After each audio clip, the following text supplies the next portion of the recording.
Hello, hello, and welcome to tonight's online talk series here at TLC. We are so excited to have you all here in the room tonight, and we want to thank you for joining us. I just want to introduce myself. My name is Yanina James, and I serve as Director of Operations here at TLC. And I'm happy to bring a bonus series, a bonus talk to our series. I knew we've been talking about the Black History series and tying that into our current sermon series. But as March is Women's History Month, we also wanted to talk about what does biblical womanhood look like in the current context. And so we're bringing this talk to you to really highlight that. And we have some wonderful guests. But before I invite them on, I want to encourage you to share this live. If there's any woman in your life, whether it's your mom, your sister, your cousin, your best friend, make sure that they're turning in tonight because we have some wonderful insight that these women would love to share with you. And so I'm going to go ahead and bring on our guest, and I'm going to have them introduce themselves as well as share a little bit about themselves. So bring you all on. And I want to say thank you again for joining us. We are so excited for all that you have to share. I know I can see you all in different orders on my screen, so I will start to my right with Miss Natasha Grimes and ask that you tell us a little bit about yourself.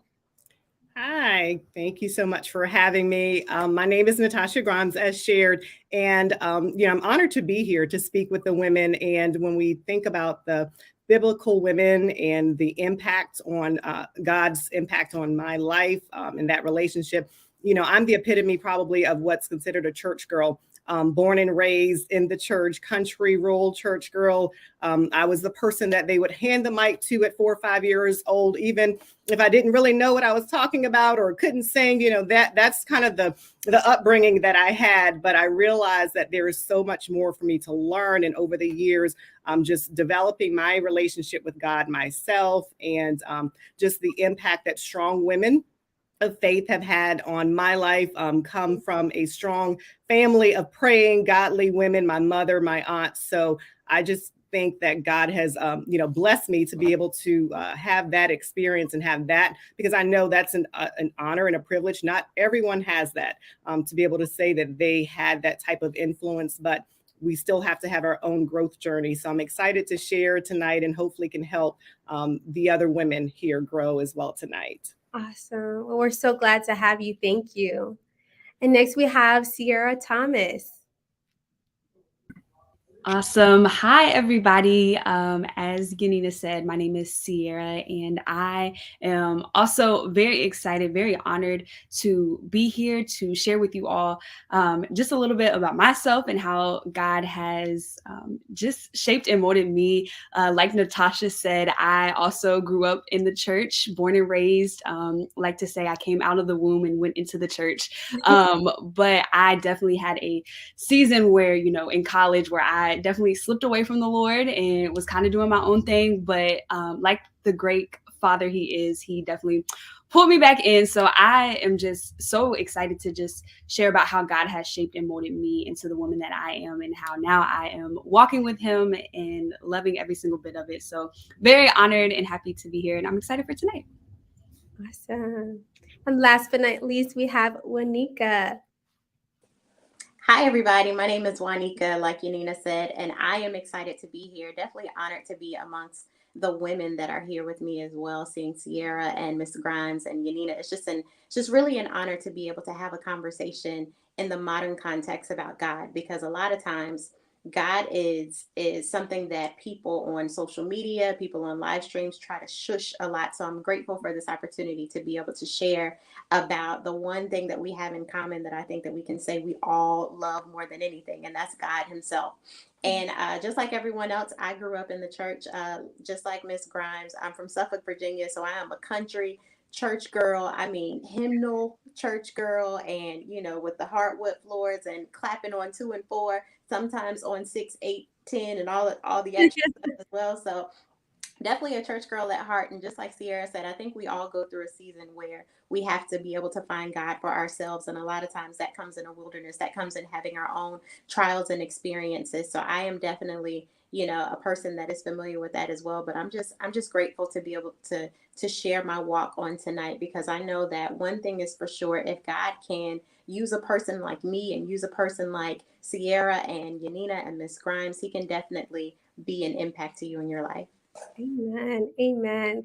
So thank you so much for sharing more about yourselves. And for those of you who are just now tuning in, we are heading into our Women's History online talk series where we'll be highlighting biblical womanhood in the modern context. And that's really going to be shaping our conversation tonight. And so one of the things I really like to dig into is, like, we hear a lot about key women throughout the Bible, whether it's Queen Esther, whether it's Ruth, Deborah, but also there's several references of biblical womanhood from Proverbs 31. That's a very commonly used one, as well as Titus 2. But as culture changes, what does living biblical womanhood look like in today's time? And so just to kind of start this conversation off, how has your relationship with God really shaped your womanhood over the years?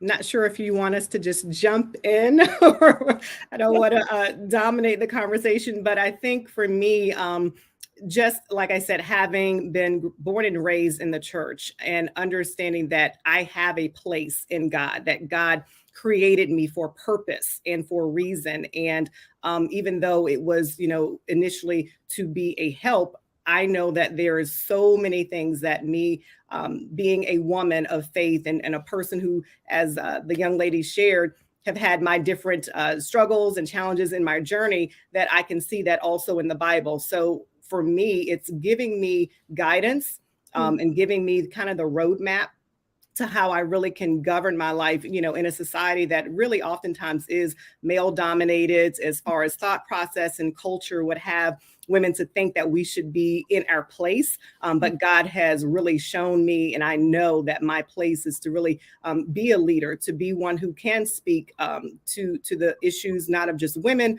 but just in culture and a kingdom perspective, to bring that. So for me, my relationship with him, it's been the guiding force. When I strayed, that whole college story that many of us can share of getting out there, or whether it's the challenges of adulthood or motherhood. I don't know how people operates really life without having some sort of relationship and foundation with God, because for me, it's definitely the lifeline. That's awesome. Sierra, Wanika, any thoughts on how womanhood has really shaped your relationship with God? Or rather, how your relationship with God has shaped your womanhood? Yes, I would say in a large way. I feel as though as women, we often, I won't say struggle, but we are in a constant pursuit of identity and who we are as a woman and where we stand in society and as mothers, sisters, daughters, wives, and things like that. And I feel as though my relationship with God has been my handbook for identity. It's been what I look for, or what I look to when it comes to who am I? Like, who is Sierra? What am I supposed to do? Who has God created me to be in the world? So when I step into rooms and when I am called to places and things like that, who am I and who has God made me to be? And so I believe that just through the constant pursuit of seeking his face and being in the word, and even discovering myself and my different quirks and different things that I'm good at, things that I'm not so good at, it has truly shaped my identity and shaped, what I even strive to be. When I read the word and I see just how Jesus was, I'm like, okay, Lord, how can I be like that? I want to be like that. So it has truly shaped me to be, and I'm not perfect and never will be, never claim to be, but it has definitely shaped how I try to strive to be when it comes to being a woman. And just to add on to that, for me, I would say my relationship with God, especially when it comes to my womanhood, has really helped with my decision making. And it can be huge decisions, from career changes to motherhood to who I chose to marry, down to whether or not I'm really going to embrace my my road rage in a moment, or if somebody comes at me sideways, how am I going to respond? So I know that a lot of times we look at it from a holistic view, but for me it's just in those intimate moments where I know it's just me and God, and I'm trying to really figure out what my next move should be, what my next decision should be, what my action should be, how my behavior should be. My relationship with God really really really dictates that for me. Hmm. So I feel like I'm hearing three things from all of your responses. I'm hearing ability. So it's really shaped your ability to walk into the roles that you have in your everyday life. I'm hearing identity. So really knowing, how am I showing up as my true self, or who my created self is supposed to be? And how do I walk in discernment as well? So I'm hearing those three things. And I think it kind of really leans into really what we see in terms of our societal norms. All of these three things shape womanhood. We have to know what our abilities are. And a lot of times culture tries to dictate what our abilities should be as women. Also what our identity should be by putting labels. You should be a wife, you should be a mother, you should be blank. But then also it talks about even discernment. A lot of things that we've experienced as women have been put on time restraints, and we feel like we're down to the wire in terms of making really life-changing decisions. And so when it comes to what we see in the word and bringing in that into our present context, there's a lot of societal norms that we have to really face on a day-to-day basis. And so how has your faith and your walk with the Lord really helped you to really navigate through those societal norms, whether it is to walk in those norms, or even to be countercultural in how you approach them? And this is a question for anyone, so feel free to jump in. So I would say for me, I was a person that was, and in many instances, I still find myself in a position where I got caught up in the societal norms. And a lot of times it's easy to compare yourself to what you see happening in society and what you think should be happening in society. For me, because I grew up in that country church environment where everybody got married when they were 14 and stuff like that, or it seems like. I know my parents dated when they were 16. And I remember, every conversation I had with my mom about decision making, she would always tell me I went from my father's house to my husband's house. And for me, I was expecting the exact same thing. In my mind, I was like, okay, I'm going to graduate from college around 22. I should be married by 24. I should be prepared to have a baby by like 25, 26. And it happened. It just so happened that it happened for my friends that way. So I was looking at people who by 25 were starting to begin families, and they were having careers. And even though I had a career, I was I was living outside of what society said I should be. I felt like I was late when it came to, getting married, or I felt like I was late because I didn't have a baby, and I felt like I was late because I wasn't living up to the expectation that I had even put on myself at this point, because I thought that because society said this is the right way, then this is the only way. So fast forward, I ended up not getting married. I thought I was going to get married at 23. And 10 years later, here I am, like, God, what, what are you going to do? I need you to show up here. And it just so happens that God is not a waster. And I look at my life and I recognize that the experiences that He brought me through, the 10 years that I thought I would be in a position, and I ended up waiting during those 10 years. I'm just grateful, because it's even funny to think about, because I looked at all my friends who were having kids around 2012, 2013. And when I got married, I actually gained a bonus son that was born in 2012. So it just so happened that when God says He will restore the years that the locusts have eaten, for me, that was my true testimony. So I just want to encourage anybody that may feel like they're behind, may feel like I don't know what it is about that magic number 30, where you're supposed to have everything figured out by the time you're 30, and you're supposed to have your family in place, and your career is supposed to be perfect, and your husband should be there, and your kids should just be picture perfect all by 30. Don't let society talk you out of the real plan that God has for your life. Amen. Because if you follow everyone else's plan, then you'll end up missing what it is that God actually has in store for you. So just be encouraged on that. That's awesome. And I think that's definitely something that's relevant, in today's context. There's a lot of things that we see in our current culture that weren't really present within biblical times in terms of women, getting an education, going after their careers and things like that. And so a lot of times, we do see those pressures, and we still feel like we have to go with that traditional time frame. So that's encouraging to hear that, Wanika, that's not something that we have to rely on, but rather rely on God's timing for us in all things. It's awesome. So in light of that, what does it mean to really balance that, in terms of roles? We talk about, career, and even though things might happen in a certain time frame, once we do step into new roles, that really requires more of us in terms of balancing our time, from our time with the Lord, our time by ourselves, our time with possibly a spouse or children or siblings or friends. So what have been things that have really helped you in terms of really approaching these various roles that you take on as a woman, and really also staying true to having an intimate relationship with the Lord? So for me, and it's interesting as we talk about how we kind of shape our lives according to what society says and so forth. For me, having kind of gone through that whole cycle of what was just shared about, getting married young, having my kids young, went to school and the jobs and all those things, I found myself being lost in what those expectations people had of me. And I'll be honest, it's really been within the last year or so that I've kind of reclaimed what I know works best for me and not according to what other people say I should be doing as a wife, as a mother, as a career person.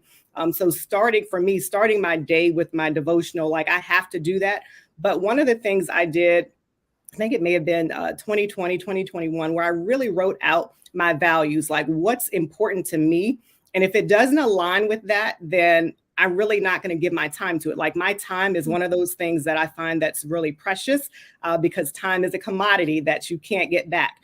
And so faith, family, even my fitness, finances, all of those things, like I have my whole list, right, of what my values are. And so if it doesn't align with that, if it doesn't coordinate with what I know is going to bring out the best of what I know God has for me, and that's aligning with those values, then I try to steer away from it. So I'm very selective, and I'm in a different place, right? As far as age, having gone through different stages of my life, having children when I was younger, they're adult kids now. So there are things that I can do now that I probably wouldn't and couldn't have done before. Even some of the things, I look back at my mother who, had dinner on the table by 4 or 5 o'clock when my dad got home. He's never really touched dishes, like all of those things. Like when we think about even how the impact of maybe what you saw other women doing, it may have shaped your thought process around what you think you should be doing. So some of the things that, now I outsource, however you want to call it, like it works for me to reclaim my time, whether it's laundry, whether it's cooking, whether it's cleaning, and it's not something that everyone can do necessarily, but you got to do what works for you. Some people might like to buy things.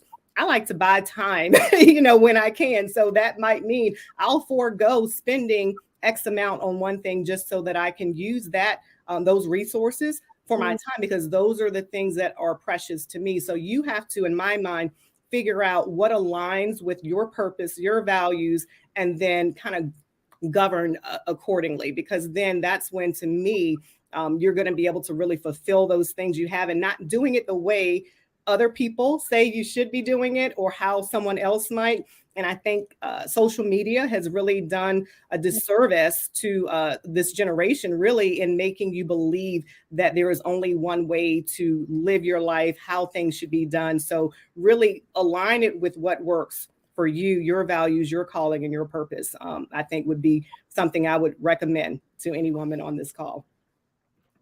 That's awesome. And those are definitely gems. And I picked up at least four things you mentioned in terms of areas that you were really aligning those values with. You said family, you said your friends, you said fitness, finances. These are all great things I think that can be encouraging to women to really be thinking about, how are these things working for me? And what really aligns with my values, and making sure that, we're keeping up with that. And really circling back to that, I know different seasons require, different dedication to those different things. So continuing to go back and reevaluate those things is important too, because things can change over the course of any season in your life. Yeah. Any additional thoughts, when it comes to those roles? I would say for me, just gaining a lot of new roles over the past couple of years. I've had to learn how to really invest in self-care. And what I mean by that is I got married in 2019. I had a little girl in 2020, right smack dab in the middle of the pandemic. And then it got to a point where everything that I planned before this happened, how I planned my marriage to turn out, how I planned motherhood to turn out, because of the pandemic, it didn't look anything like that. And it was a position where we were all in the house, and I'm still in the house now with my little one. And I just have to make sure that I make time for me, and that could be a number of different things. One of my go-tos, like Miss Grimes said, is definitely making sure that I call it quiet time, because I literally have to have silence. I know Pastor Vernon taught not too long ago about the different types of worship. For me, it's silence and just solemnness, and me just being able to sit and enjoy God, and really being in His presence. And also just making time for stuff that matters to me. Like I really, really, really believe in rewarding yourself for small wins. I really believe in pampering yourself when it comes to making sure that you're taken care of, and you feel good they say when you look good, you feel good, and you smell good and all that stuff. So definitely making sure that you're taking care of yourself, whatever that looks like for you, whether it's getting your nails done, whether it's getting your feet done, or whether it's taking a walk, whether it's exercising, whatever self-care looks like for you. I would definitely just encourage anybody to make sure that they pencil that into their schedule, so that it's a priority for them. That's awesome. Self-care is so important. I know last year, Pastor Vernon did a series on relationships, and he talked about our relationship with ourselves. And a lot of times we read that verse in the Bible that says, love God with all your heart, soul, mind, and strength, and then love others as yourself. And typically we take from that, God, love others, love self. But he really taught on, in order to love others well, we have to love ourselves well first, so that we can have something to compare it against, So I think that's so important for us to really think about. That is how we love ourselves is really what we also can then turn around and pour out to others. Awesome. Well, we're about to turn a corner, but just for those of you who are just tuning into our conversation, again, my name is Yanina, and we are hosting a conversation with amazing ladies on biblical womanhood in a modern context. And so we've been talking about a number of things, from what societal norms are, what our roles are, what our identity in Christ looks like, and really how our relationship with God has shaped our womanhood up until this point. And so we're going to turn a corner, and we're going to talk about a few things that really some might say are elephants in the room, or touchy topics when it comes to biblical womanhood. But one of the things that really comes up often in conversations, whether it's one-on-one conversations or conferences or just sermons, might be modesty when it comes to biblical womanhood. So I really want to lean into this question in terms of, do you think modesty is essential to biblical womanhood? And if so, what does that look like in today's context? We know, styles have changed since biblical times. So what does that look like now? And what really guides you in terms of that conversation in your own life?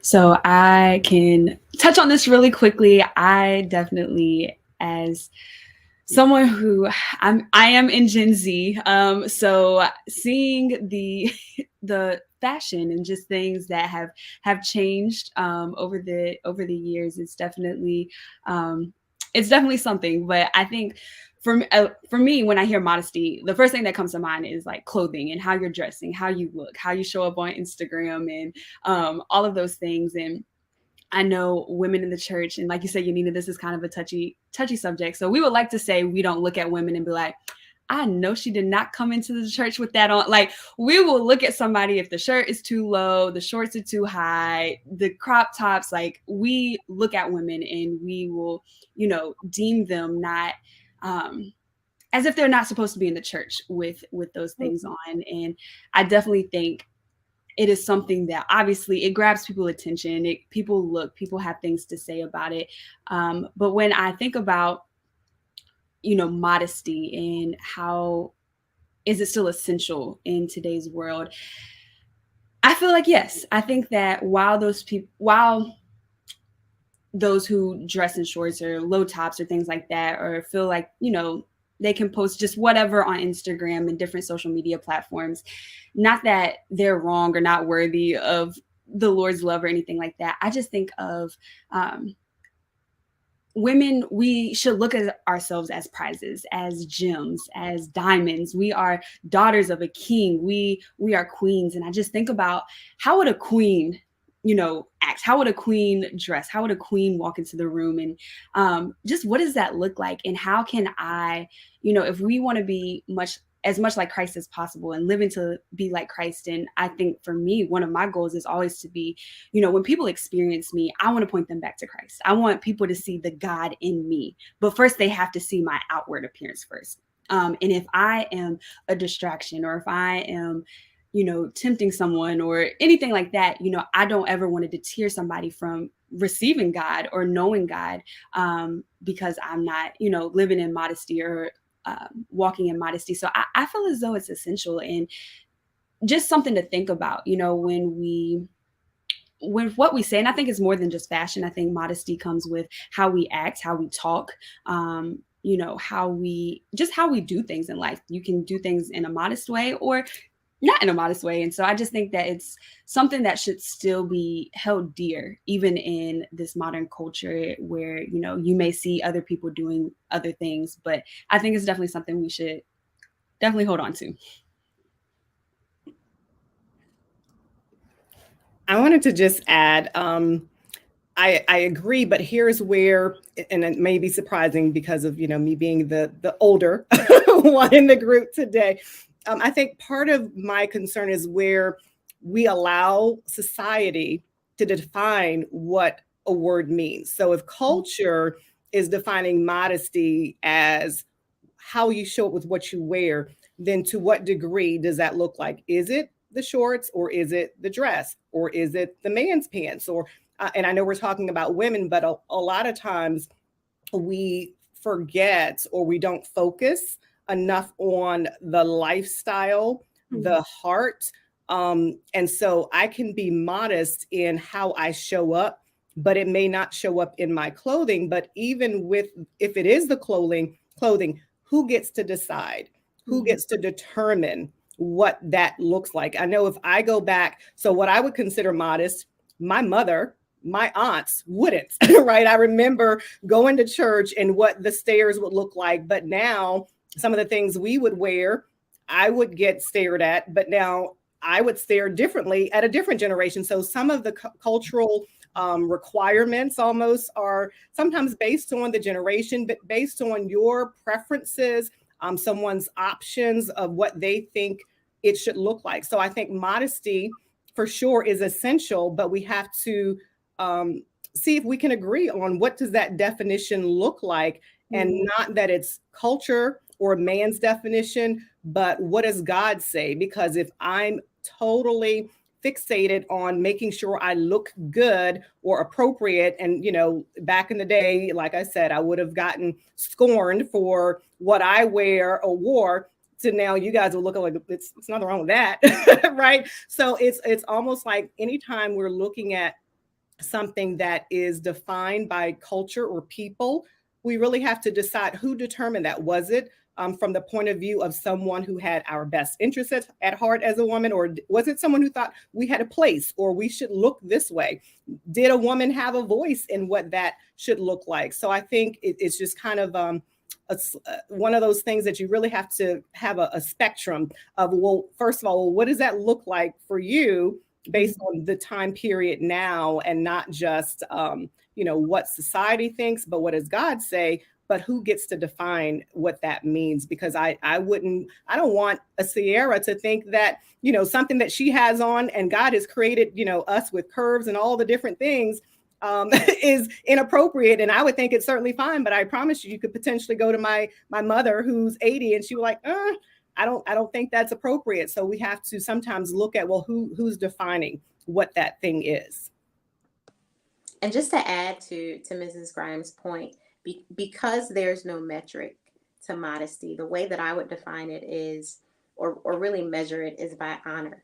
When I think of modesty, the question I always ask myself before I get dressed to go anywhere, before I have conversations with people, or before I question what's appropriate versus what is inappropriate, is, does this honor God? Does this honor me? Does it honor my husband? Does it honor my mom? And the reason why I say that, and it shouldn't even be about whether or not, others feel like you're honoring God, but it's really just an internal conversation that you're having between you and God. God, does this honor you? Just like Sierra said, if I show up in this, will I be a distraction from your glory? Will people look at me and see the outward version of me, but not necessarily see your heart, your will for me, your glory within me? So I think if we could measure it, it would definitely be what honors God in this outfit, in this hairstyle, because just like Ms. Grimes said, it's not just the women anymore. I remember back in the day that the guys would get scolded for wearing the super duper duper baggy pants to church. And now you can't. I wish I could find a baggy pant on a man. So it's just because times change and because trends change, it always has to go back to the question, does this honor God? Yes. And I think you all provided some great insight there. And if anything, it really kind of helps us to see, culture, but also even how church has been a part of really defining that for us.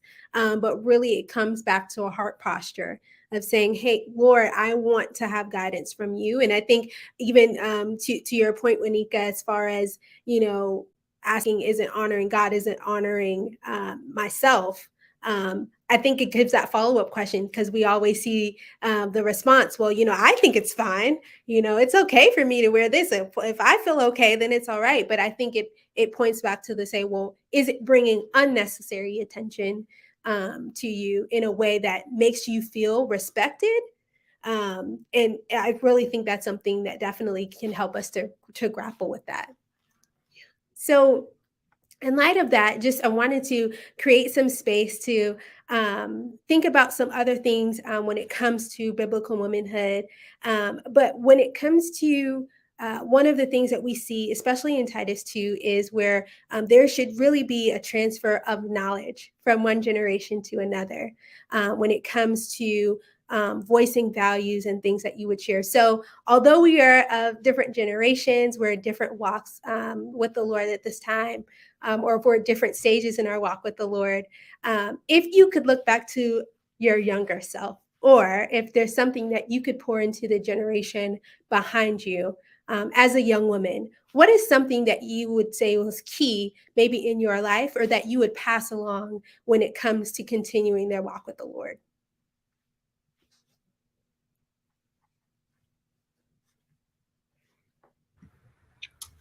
I love this question. I truly love walking alongside women and just pouring into women, especially within my generation and the generations coming up. I would tell, if I could tell even younger me, or someone coming up in the next generation, just to truly have an intimate relationship with Christ. I think that everything we need flows from our intimacy with him. And in a world where culture is huge. I was just having this conversation with one of our staff members at church just the other day about how, they say the Bible says nothing new under the sun, but I'm like, Lord, there won't no social media in the Bible time. So I'm like, man, I wish Jesus had, just a little something about how to navigate social media, how to navigate Instagram and Twitter. But I think with a generation where everything is on display and there's access to so many things other than Christ, and so much, just a lot, access to everything. It's so easy to get consumed by what the world is doing. It's so easy to begin to conform to what the world is doing, to be trendy on TikTok, to have the likes, to be a content and influencer, content creator and influencer and things like that. But my prayer is that women will truly find just such a desire to walk with Christ and to know Christ personally, and allow him to just shape and mold who they are, and that they will walk, even if it creates isolation and separation, and feel like they're, alone or walking a road by themselves, to just know that there are women who are in generations ahead of them, and hopefully in generations behind that are coming with them, that are on the same path. It may not seem like it may seem like they're walking alone, but to truly know God for yourself, get in your word, get into this just place, whatever it looks like for you, to just know God and know God for yourself. And yeah, that would be what I would say. To follow up on Sierra's point, outside of having a personal relationship with God, which I think is definitely first and foremost, if I could speak to my younger self, I would definitely tell her God's timing is perfect. And the reason for that is if I can think of literally anything in my life that I have questioned God for, it's always been his timing. God, why didn't you show up when I wanted you to show up? Or why didn't you show up how I wanted you to show up? And it's funny because the Bible says be anxious for nothing, but somewhere in my interpretation, it was like, be anxious over everything. And that's exactly what it was. Like, I wanted everything now. Like, God is I know that God can do things outside of time. So in every request I've ever had of him, it's literally been, God, do it right now. Do it right now. I need you right now. I need you right now. And because of that, if God would have showed up when I wanted him to show up in my life, a lot of times I would have missed the opportunities or the processing that he took me to create the person that I am today. So a lot of times those experiences in the wait, or the experiences in the delay, even when God says, this is not what I have for you, I have something else for you, those experiences will definitely shape you into and prepare you for what God essentially has for you, so that you can show up as the best woman that you could be for the assignment that God has for you in any given moment. And it's interesting. So I think my story is the opposite, right? Because so much happened to me all at once when I was young. So just, and I share this story now. I didn't share it a lot years ago, but I think it's an opportunity to help younger women to know that it's going to be okay. So I was the individual who was in college, didn't one of the few to go to college from my hometown, first in my family, and was pregnant in my junior year in college. And so pregnant, married, bought a house all within 6 months of me being 20 years old. I was 20 years old. So I think I'm like, oh my gosh, my son is 22. I couldn't imagine him doing or being in this situation, but so much happened, and had to drop out of college, and raising a child. My husband was traveling a lot, and I was so overwhelmed because so much life happened. And I look and I see many young women who want things to happen in their 20s because someone told them that they were supposed to have all of these things done, right? And so I was one that all of it happened, and I didn't ask for it. I wasn't looking for it. I was the driven. I want my career. I want to do this. I want to do that. And my life took a sharp turn. It pivoted in a way that I wasn't ready. And I really lost myself because, and I shared this recently, in the role of what I thought I was supposed to do as wife and mother. And it really took me a long time to get me back, like the Natasha that I knew was in there. But, fast forward, yes, I got my degree and got a master's and jobs and career change and another career change. But it was so much that happened. And so if I could tell the younger Natasha, it's going to be okay. You're going to be okay on this end of it. Like, so much happened in your 20s. It's like, okay, you're in your 40s and you can do things that others can't do because so much happened. So just trust God's timing. And it had purpose. It really did. But when I was experiencing it was very overwhelming to, do all of what I had to do at a very young age. And I think it was shared earlier that, back in the day, it was kind of normal. I married my high school sweetheart. I met my husband, I was 15 years old, all of that. I have that story. But let me also give you the backstory that it's overwhelming. I wasn't ready for it. No one prepared me for what that looked like. It just happened. So I would just say, don't be concerned. If you can help yourself, not be concerned with what society says, because you could have it that way. But guess what? It may not look and feel like you thought it would. We're good. It's all good. But I can promise you, in that moment, in my 20s, being a 20-year-old, who was expecting and married, and we did a lot of things that most people don't do until they're older. But it's going to be okay. God is still with me. Awesome. I feel like if I could take all's responses to that question, I would say it would be like, expect the unexpected, but just make sure you're still holding God's hand through all of it. That's awesome. Well, I want to ask one more question. I know there's a list of questions that I wish we could go through, but one thing that I think that is important as we think about women's history and we think about our relationship with the Lord is really thinking about women that have shaped our lives, that have impacted our walk with the Lord. And so if there's one woman that you would say in your life has really shaped your walk or has been an inspiration to you or motivated you, who is that person?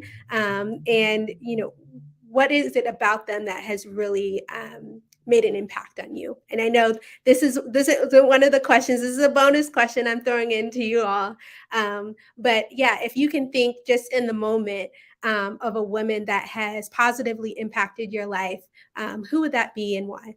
Oh, I'll let the other ladies think and I can answer it. It is my mother. My mother is 80 years old, but she has, for probably the last 50 years, dealt with mental health, mental illness. My mother is bipolar, and I grew up with a mother who has mental illness. Before it was okay to talk about someone being bipolar or having a mental illness. But when I tell you, she has always fought to get back. Like, I've seen the hospitalizations, inpatient care, experience what I realize now, honestly, after having my own counseling sessions, childhood trauma, to witness some of the things that I did with my mother. But God, her faith, even when she was, what some would say in a manic state, it was always about God. And so it was always about her family. And so to see her resiliency, to see what she's gone through, she doesn't realize sometimes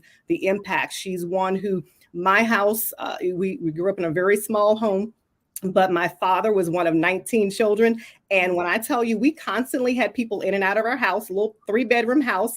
People would live with us. She would have her sisters come and live. We had my great grandfather come and live. Like, our home was always a haven for the community. She was a cook. She fed anybody who would come. And so when I think about her and her heart and her spirit, but her unwavering faith, even when it looked like sometimes, am I going to get my mother back in the right state of mind? She's to this day still, going strong, even though she has challenges. But it just taught me that I could really overcome things when it looks like it's not going to I'm not going to be able to overcome it. When I've seen how God has brought her through health challenges, sometimes when I look at myself and think, well, am I going to be able to get through some? God's like, look, have you seen what I've done before? You've seen this, right? I've seen him do this over and over. And so I've seen my mother just really fight for her family, fight for her mental health, doing what needed to be done. So for me, anytime I really kind of doubt, I just go back to my mom. Wow, that's awesome. That is beautiful.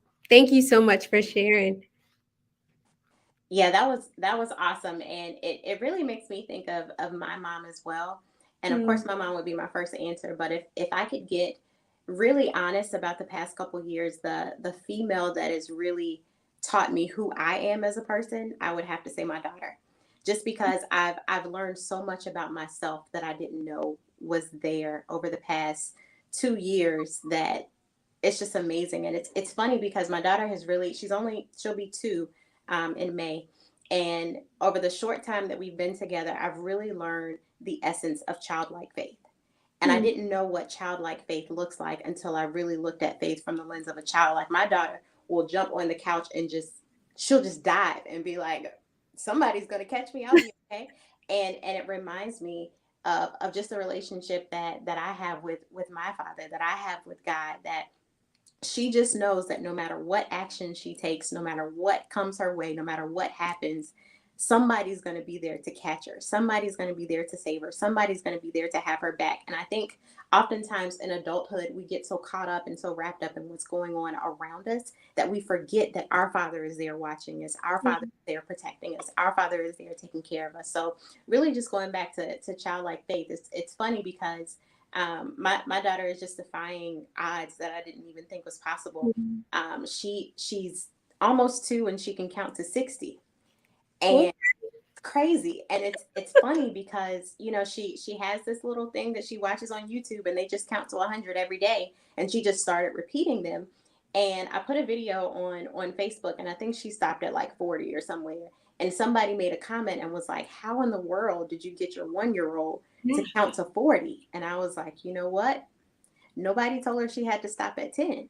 Like the video went to 100. So she didn't say, oh, okay, this is my stopping ground. I should stop here. So when I think of just like the childlike faith and the opportunities that are available, if you have that childlike faith, it just blows my mind. So she has really reshaped me as a woman. She's reshaped my faith. She's reshaped my personality. She's reshaped my patience for sure. But and it's just a love like I've never known. So I'm just grateful to be a mommy. Oh, that's awesome. That is so beautiful. I love that. I would say for me, the woman who has helped shape me as a woman and in my faith would definitely have to be my grandmother.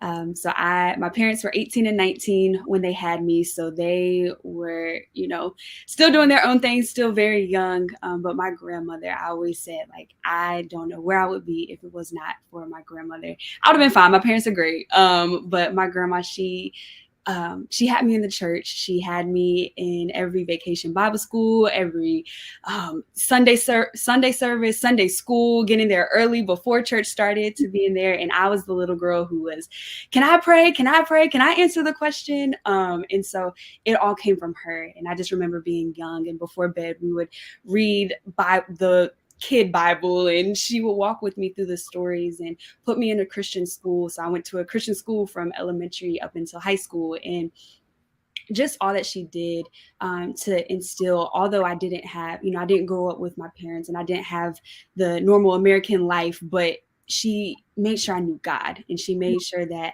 I knew that I was loved and cared for. And as long as I had him and he was in my life, everything would be okay. Even if life wasn't ideal, things would be thrown at me that I wouldn't expect. But I would overcome and just help to teach me a lot of the things that I know now. And so I'm just beyond grateful for her and grateful for her faith that she has been able to pour into me. And I pray to continue to pour into generations after me. So my grandmother for sure. That's awesome. And I think it says something, just to see these women, and even though, they may not be in front of a camera, many other people may not know their names, but because you all are standing on their shoulders, and because they had made a positive impact, and because they took the time to invest in you, but also invest in their relationship with the Lord, how many people are they impacting because of all of you? And so I think it's something to really say, to give them their flowers while they're still here, and thank them for not only investing the time and the love, but also the sacrifices, because it's a sacrifice to be a grandmother, to be a mother, any of the roles that we have as women. It takes a sacrifice, it takes a dedication, and it takes love to do it. And so it's so amazing. I mean, even if I could just weigh in as well, I mean, my mom, I would have to say my mom, kind of similar to you, Ms. Grimes, my mom has dealt with severe health issues for most of my life that I've been aware of. And at times when I question my faith of like, God, why? I've prayed and I've asked for healing for my mom, why? And to see that her faith stayed consistent is what inspired me to keep walking with him. That if she can trust him through this difficult time, then why can't I? So I think it's amazing just to see the resilience that women have. We have such a strength. It may not be always physical, but boy, it can be spiritual, it can be emotional, so many things that we carry on our shoulders. And so I just want to say thank you to each of you for joining us tonight. It has been a joy to have this conversation. And I know that as a result of what you've shared from your own personal experiences and your walk, that so many women are being blessed. So I want to encourage all of you who have tuned in, save this a conversation, go back and listen to it again if you tuned in late, because there's so many gems that these ladies have dropped. But also I want to thank you for tuning in to our online talk series. This wraps up our series that we began with women's history. But if you all have enjoyed it, please let us know, and we can definitely plan to have more series talks like this in the future about various topics. So if there's particular topics that you're interested in, please let us know. But again, we want to thank you for tuning in tonight. Again, to Natasha, Sierra, Juanica, thank you again for joining us. And we hope you all have a good night.